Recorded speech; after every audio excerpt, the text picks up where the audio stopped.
just before the Commonwealth conference, when they tried to infiltrate from Congo, 100 of them, and 83 of them were killed by the commandos in Semliki National Park. That was really the final, the last blow on ADF as a military force. They went back to Congo. Of course, they were given accommodation by His Excellency Kabila, and they stayed there. Now, if they were wise, they should have just kept low and not try to foolishly provoke the security forces of Uganda. But there are people who are ideologically bankrupt, strategically bankrupt, so they underestimate things. Instead of just hiding and continuing using that space of Congo for making money, because they were making money from gold, from stealing people's cocoa, from cutting timber. Instead, they foolishly continued to try to come into Uganda. You remember they were killing our sheikhs, our Muslim sheikhs, the ones who did not support them. Quite a number of them were killed. And then they killed Joan Kagezi. That's why is she prosecuting them seriously? Other prosecutors are bribed, and they don't prosecute seriously. So this Kagezi must be killed. Then they killed Major Chigundu, and then they attacked General Katumba, killed his daughter. Now, this was a very big miscalculation by them. Once the security forces of Uganda are mobilized, there's no way any of such groups can survive. The only obstacle had been the attitude of the government of Congo, of Kabila. The government of Congo had no capacity to fight these people. I wouldn't want to say that they were supporting them, but they had no capacity to throw them out of their territory. And yet, they didn't want us to help them. The UN was there, but UN is not a serious force which can do any serious work. Then our brothers from Southern Africa came. They came and only fought M23. And they just sat there in Beni and other towns. And these people were there killing Congolese all that time, killing them, robbing them, but also once in a while sneaking here and committing those criminal provocations of killing our people. Now, finally, after a lot of talks, His Excellency Tshisekedi allowed us to operate. And that was the end of ADF, I can assure you. You may not know it, of course, you don't have the details which I have, but I can assure you of that. Once the UPDF is given permission by the Congo government to hunt these people, there is no way ADF will survive. And the proof of that is ADF LRA, they were originally from Uganda. Why don't they operate in Uganda? Why do they operate in Congo or Central African Republic? It is because they can't operate here. There's no way you can operate here and survive as a rebel force. Because they are Ugandan, why don't they fight here? Why do they have to be in Congo, those places? There are enough forests here. If you think you have the capacity to challenge the state of Uganda, there are forests here. Why don't you use them? Why do you have to go and use the one of Central Africa, then the ones of Congo? So, the moment His Excellency Tshisekedi allowed us, that was really the end of ADF, and it would be the end, I can assure you of that. Now, we started operating in what our people call Sector 1 and Sector 2. These are the areas of Congo directly west of the Rwenzori Mountains and slightly to the northwest. And we have cleared ADF from those areas. With the Congo Army, we are working with the Congo Army, we are not working alone. We have cleared, that area is now totally clear. ADF has been pushed far towards an area called Mombasa. Now, we were engaging our Congolese brothers about what to do next, because some of these concepts are not well known in some of these areas. Fortunately now, when I last met the Chief of Defense Forces of Congo here, just like a week ago, they have agreed to the concept of LDUs, because that can be the only problem. Once we have cleared ADF in what they call Sector 1 and Sector 2, the areas west of the Rwenzori, if we move forward to follow them where they are now, they can come back behind us and start causing trouble. That's why we need a local force to stay there, make sure that they don't come back. Because we have the capacity to ensure that no force hostile to the government of Congo or to our government can congregate anywhere and survive. Congregate, come in numbers, 20, 30, 100. We have that capacity. We have the eyes to see these people from the skies, and we have devastating capacity to destroy them from even long distance, even without getting near. So, as long as the Congo government is allowing us to operate, there is no way the ADF will congregate in that area. So the only thing that they can do is, if we go forward to follow them where they are now, because they have now run to the west, towards Mombasa, towards Commander, then they can come behind us again. But fortunately, the Congo government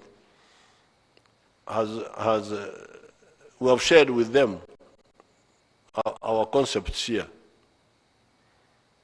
The concept of the mobile forces to hunt the terrorists, the zone of forces to remain in the area, so that in case anybody comes back, they are there. And also the LDUs to guard the villages. If there were LDUs in Nyabugando, that place there, if there had been some local LDUs, that killing of the children would never have happened. But we did not have LDUs in that area because it has been a peaceful area for a long time. Otherwise, if it becomes necessary, we shall put the LDUs. But it's not necessary. Now, when the attack happened on the children on the 16th of June, it was from this sector, what is called Sector 3, that is now the area south of the Rwenzori Mountains and west of Lake Edward.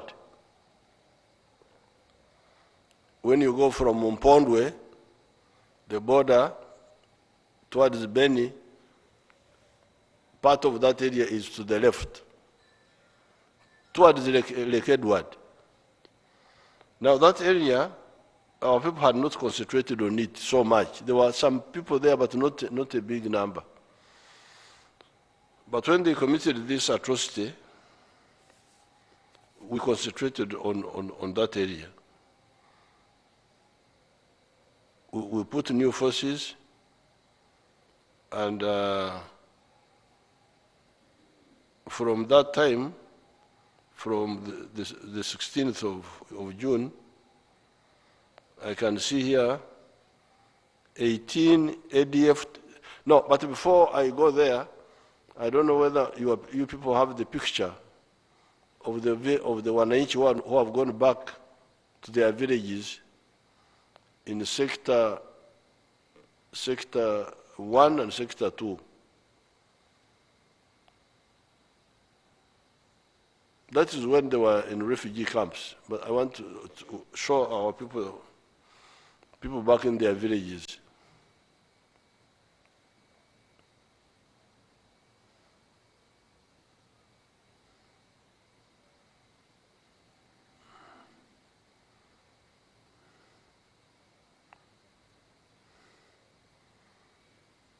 Is that a village or a camp or what?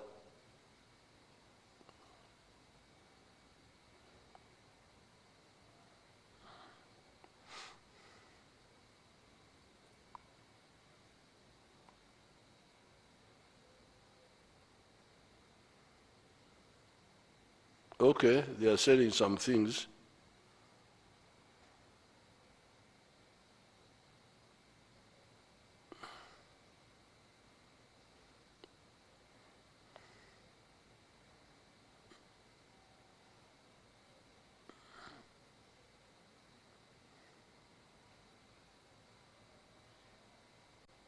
What's that? That's a meeting.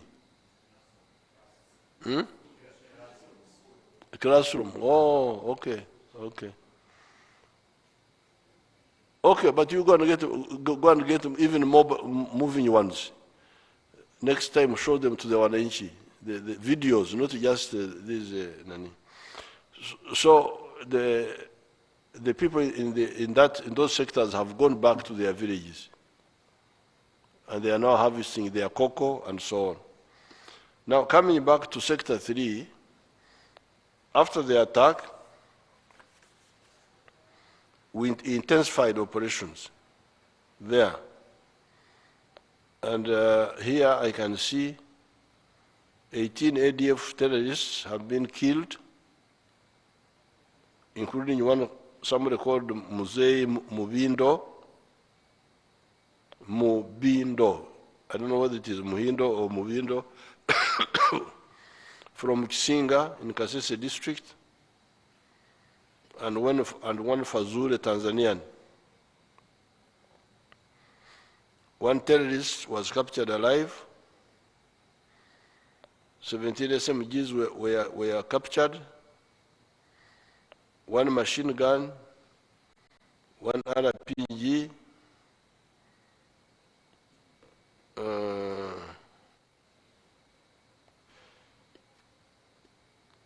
21 abductees have been rescued. This is now in Sector 3, the area where the attackers, those 10 people who killed these children, were from that group. And that's what has happened since that time. Now, overall,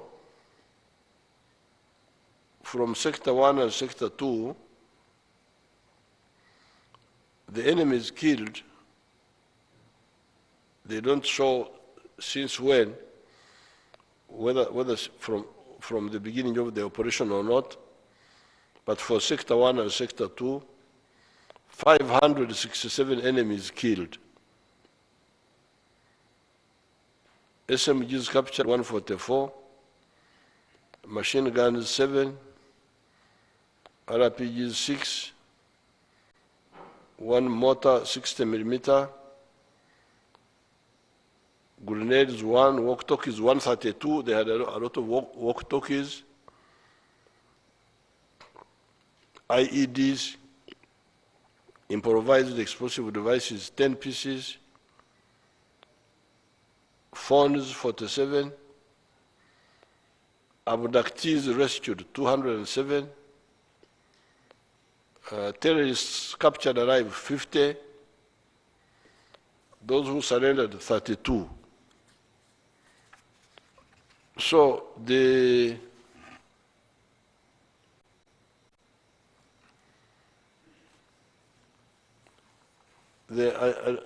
don't see that many people here because they are more involved.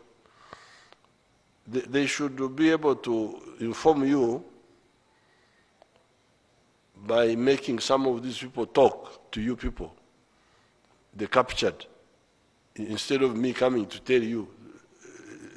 The captured people should be the one to tell you, to tell the Ugandans. The abductees, the ones who have escaped. You know, the NRM and all its groups are always very, very, very weak in terms of information, in terms of informing people. Because why should Museveni be the one to come and talk about ADF? They are commanders who have been captured. Let them come and tell you, because I'm not ADF. Why am I the one talking about ADF and so on, as if I am? You should make the people who are involved to tell the story. You have the captured ADFs, you have those who have surrendered, you have the abductees. So they should be the one telling you the story, and the journalists asking them questions, and then they answer them, so that the whole population knows what's happening. Instead of keeping the war as if it's a secret for me and the commanders, and as if we are keeping a secret. Yes, there are some secrets of plans, but what has happened in the past is not a secret. It should be known. So I directed that the command of the army, because the UPDF are the ones directly involved, should be the ones to, they should bring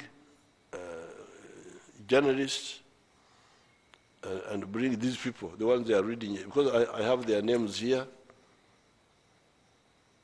those killed and captured, there are so many here. So some of these should come and inform you about what's happening. But the point I want to emphasize to you is that ever since 2007, the ADF was defeated. These efforts of trying to infiltrate and plant bombs and assassinate some people were really miscalculations by the ADF. and we are going to finish them. Now, regarding the bombs, the other day, we diffused the police. This time the CMI worked with the police to defuse more than 3 bombs. Because there was one bomb which was going to be planted in Kayanja's church, which was intercepted and detonated. There was another one in a place called Bunamwaya, planted somewhere in a house. There was another one which was put in a lodge and was going to be exploded later. They were all captured, and the other materials for making bombs were captured. We know, and of course, the CMI and have arrested 7 people who were involved. And we know all this time the ones who are doing this. The planners, mainly the planners, we know them. Sometimes we don't know the executors, but eventually we come to know them. Now the planners are in Congo. So we are going for them. The Congo government has allowed us, apart from hunting the ones in the forests, which we have been doing since 2021, when we started. We shall go for these ones who are sending these young people to kill to kill other people. The other day I had a cold and I had to check for corona. There was no corona at this time, but I still have that cold. Now, we are going to finish all these people. So what my purpose of talking to you now is to make you people not panic, thinking that this is a big problem. The problem was more or less solved long ago when we defeated ADF in Semliki Valley in 2007. In spite of the support for ADF by the Congo government of that time and by the government of Bashir in Sudan. They had support, but we defeated them. Defeating means you kill them and almost finish them. Anybody who enters Uganda armed is killed. So they gave up entering Uganda as a force. Because when you come as a force, a platoon is like 40 people. You come as a company, 150, you are dead. That's what happened in Semliki Valley in 2007. They came, 183 were dead in a very short time. 87, I think, only 13 went back. From that time, they cannot enter Uganda as a force. But they remained in Congo, mainly killing Congolese. But once in a while, that's why they are foolish, because they should have remained quiet. Now, their bad luck is that the Congo government has allowed us to operate in Congo. And we have brought all our capabilities there. Now, This, like the killing of the children in Nyabugando, is a desperate act. Thinking that, oh, if we kill children, the UPDF will pull back from Congo to go and guard the villages. No. We shall have new soldiers to guard the villages. The ones who are hunting you will continue.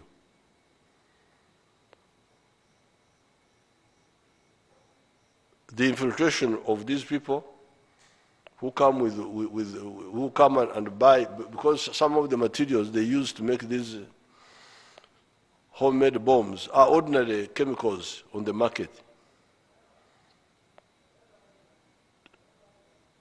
Those chemicals are there. So what we need to do is to make anybody who has got that idea of using these chemicals to kill people to lose appetite for doing that. You do it, we kill you. The planner will die or will be captured and prosecuted, and so will the executor. So working with the Congo government, we are hunting these people, the ones who are sending, and because we know who they are. Therefore, I don't want anybody to start panicking and think that there is a big, insoluble problem.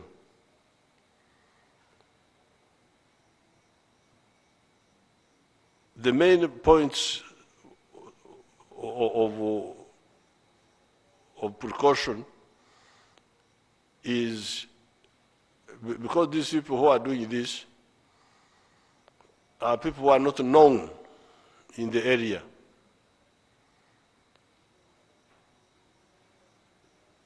I think this is also a disadvantage for the ADF, because we have been hunting them, and many of them have either been killed or they have run away. Therefore, like in this case,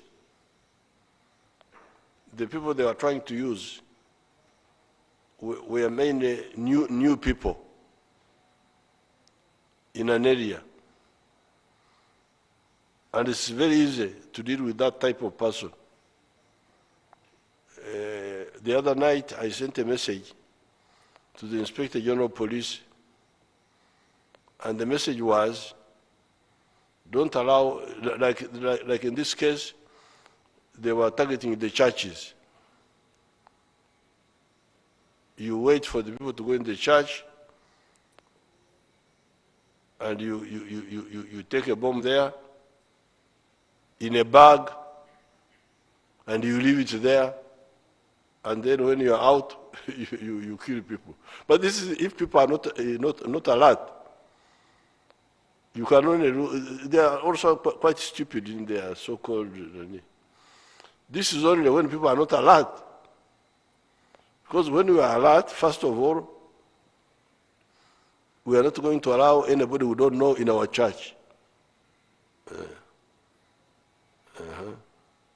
Like my church, I don't know your churches of Kampala, but like mine of Chamati, we know everybody by name. Oh, this is so-and-so, this is so-and-so, this is so-and-so.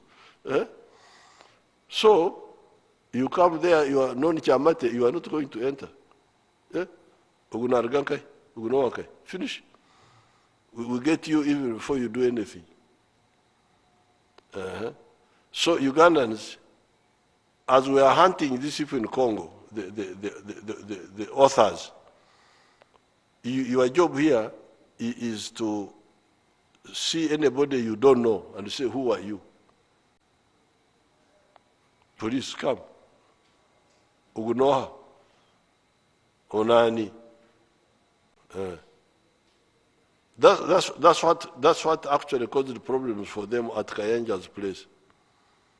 Because I had alerted the police, I had sent a message to the police. You people, watch out. Anybody trying to go to the church, when he's not known in the area, challenge him. That's how we got them. Now, then, carrying bags containing explosives.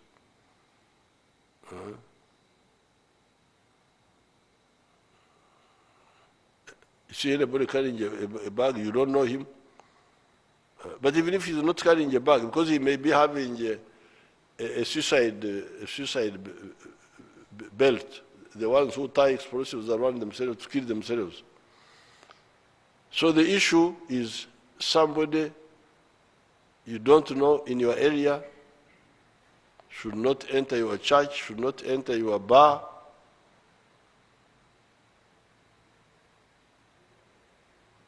Markets are more difficult, but the markets are more organized. There they can check the ones who are entering and leaving, because the markets are in confined places. So that's your assignment now. As we are hunting the other people there, your assignment is don't allow anybody you don't know to enter your church, to enter your mosque, without challenging, and not only challenge him, but also contact the police. There is somebody here. There's somebody here we don't know in this area. Now, ADF, because we have been hunting them, many of them had run away. They are not known in their areas. They are using strangers in these areas. Now, for the hotels and the lodges, take particulars of people who come there.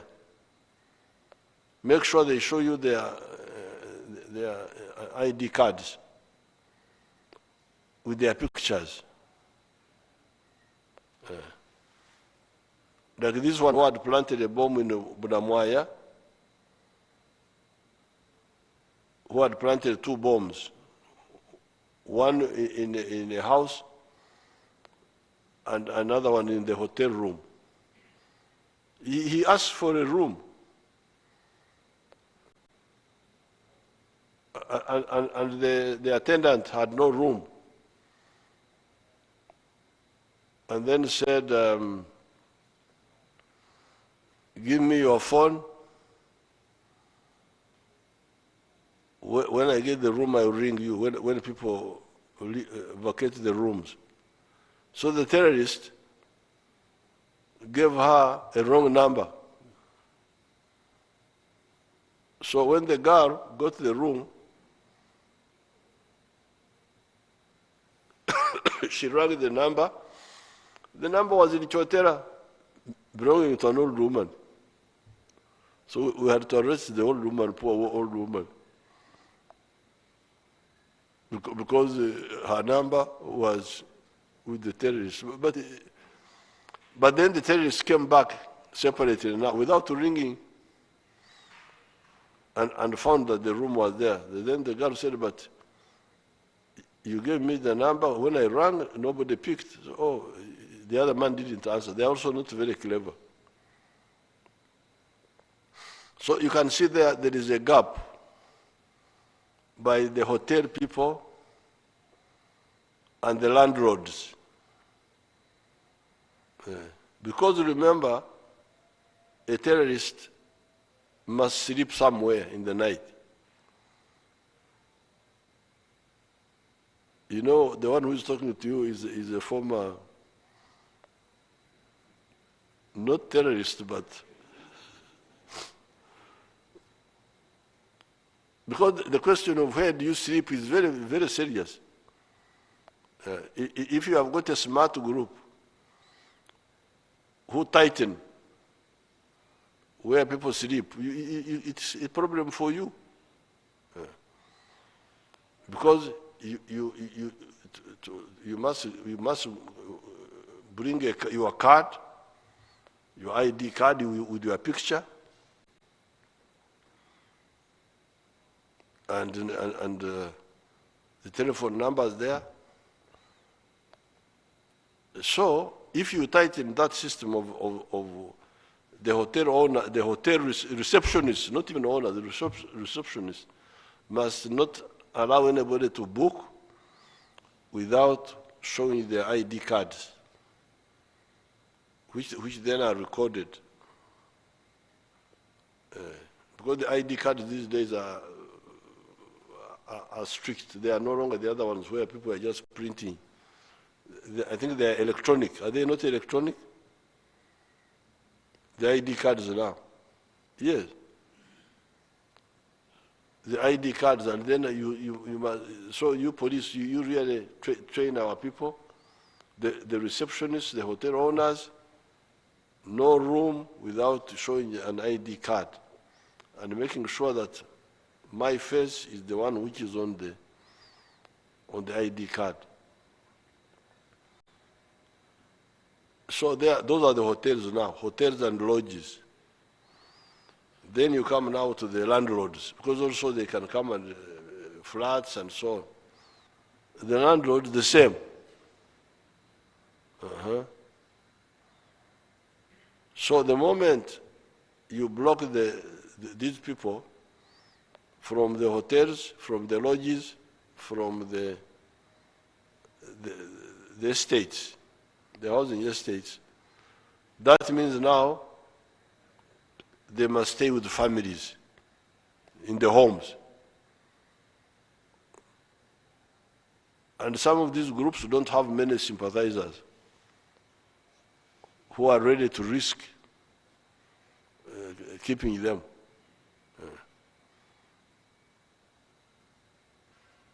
So therefore, we are hunting them in Congo. We shall get them. We are going to. We have been improving.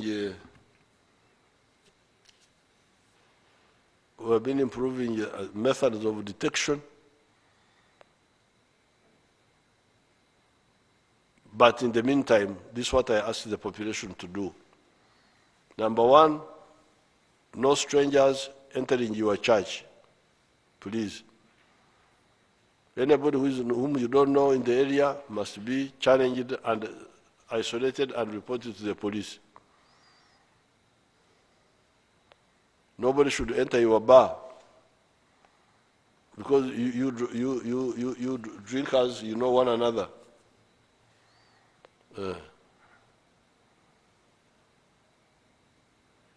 I was not a drinker, but I would be in company with the drinkers. In Nairobi, when I was recruiting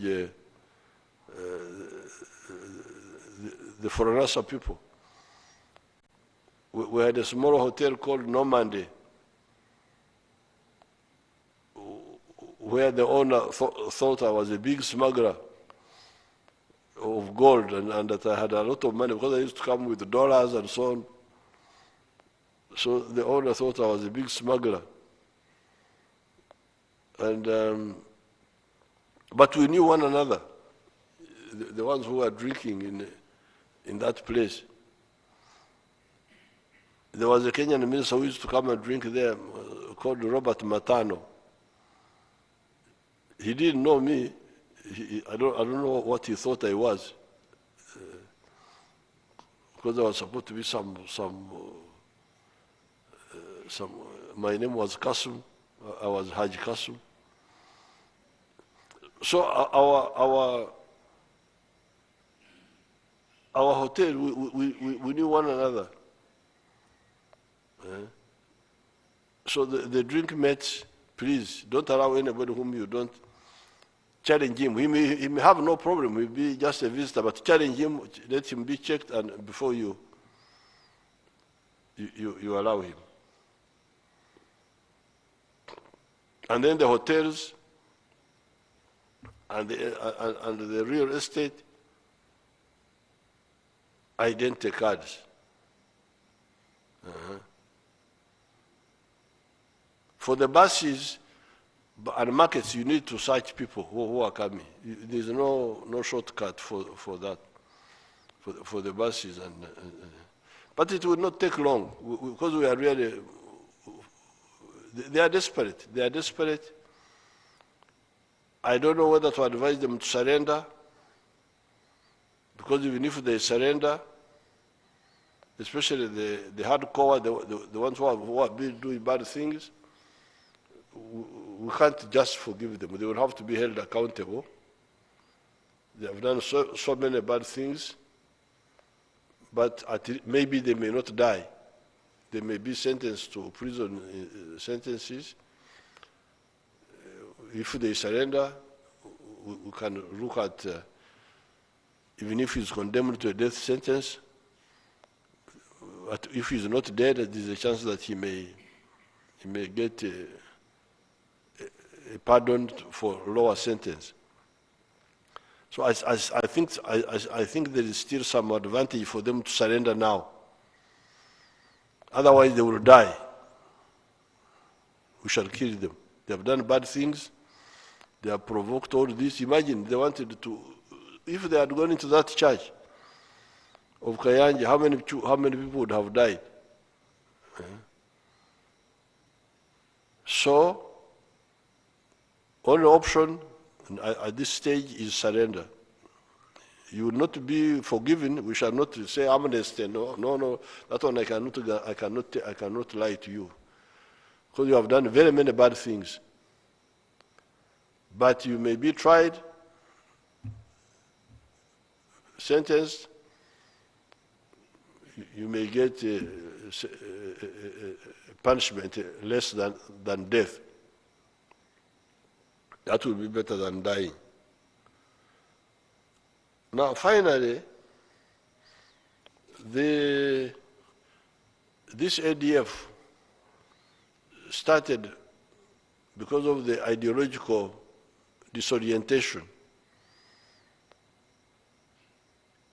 In the Middle East, including Sudan, because some of our young people, Muslim young people, would go to some of those places and get these nonsensical ideas of saying that Islam is the only correct way of life. And anybody who does, and Islam of a certain type, and anybody who does not agree with that must be killed. Really? This is what I told Bashir, the president of Sudan, former president. We, the indigenous people of this land, this is our land. It's not the land of Arabs. It's not the land of Europeans. It is our land. So if you are stupid enough and you go to bring that nonsense here, we teach you a lesson. I told Bashir, because they talk of haram, that they don't eat that pig. Pig is haram. Haram is, I would call it a chagaro in Nyankore.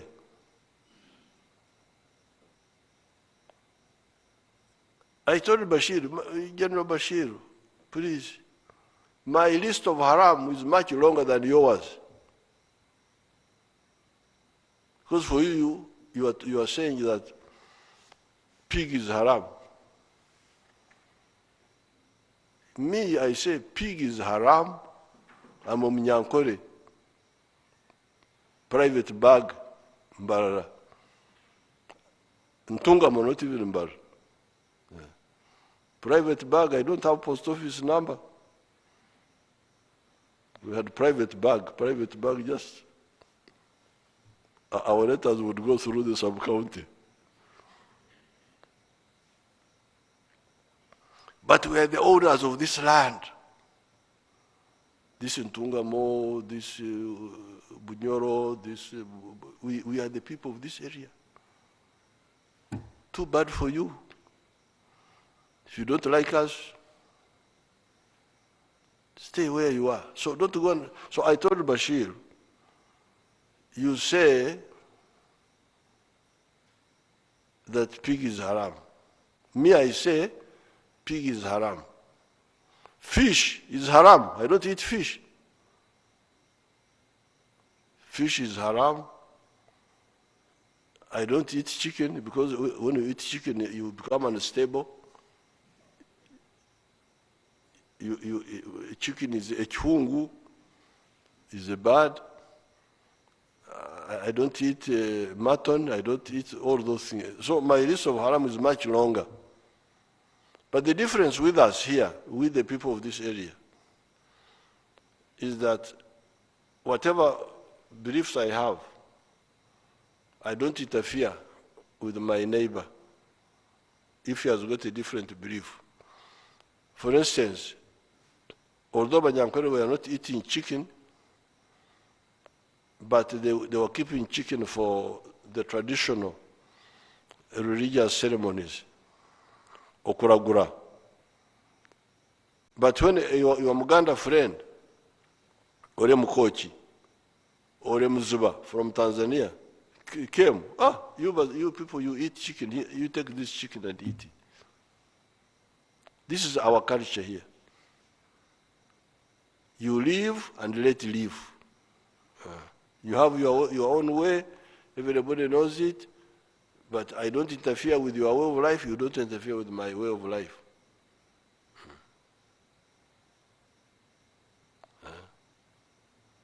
That's why you would hear that a Muganda will say, Banyankore are the ones who know how to look after cows. You come and look after the cows.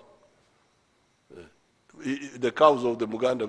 The cows are Muganda's cows, but because he doesn't have the same passion for cows to sleep with them in the bush, in the what, you Banyankore Balaro,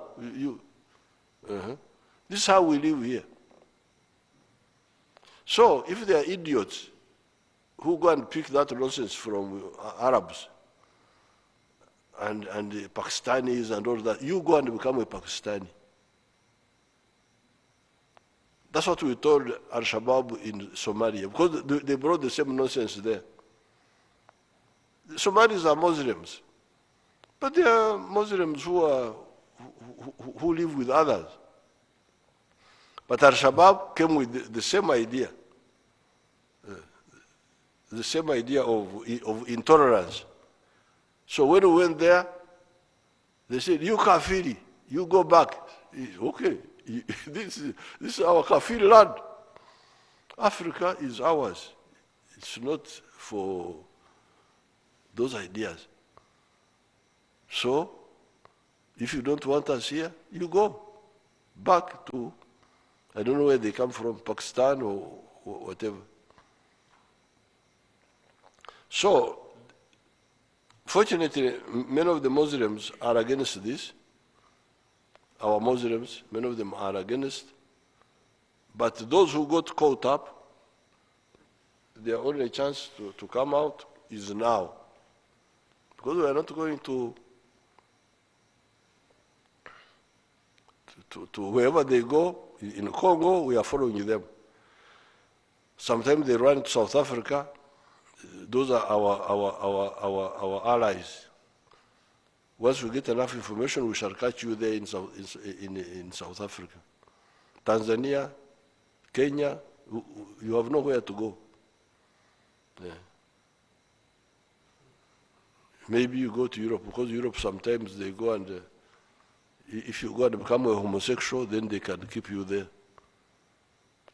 But here in Africa, the only chance you have is surrender and go to jail, but you may not die. So I thank you, the Ugandans. Don't panic. This is the tail end of the ADF. It's not the beginning, it is not the expansion, it is not the growth. I saw members of parliament panicking. I saw them on the TV. Panicking, what? There was somebody from Bugabura. These people may come to Bugabura, they may go where, what? No, this is the tail end. We are hunting them. We may miss here and there, some small thing may happen, something may happen, but in the end we shall get all of them. I thank you and I wish you good luck.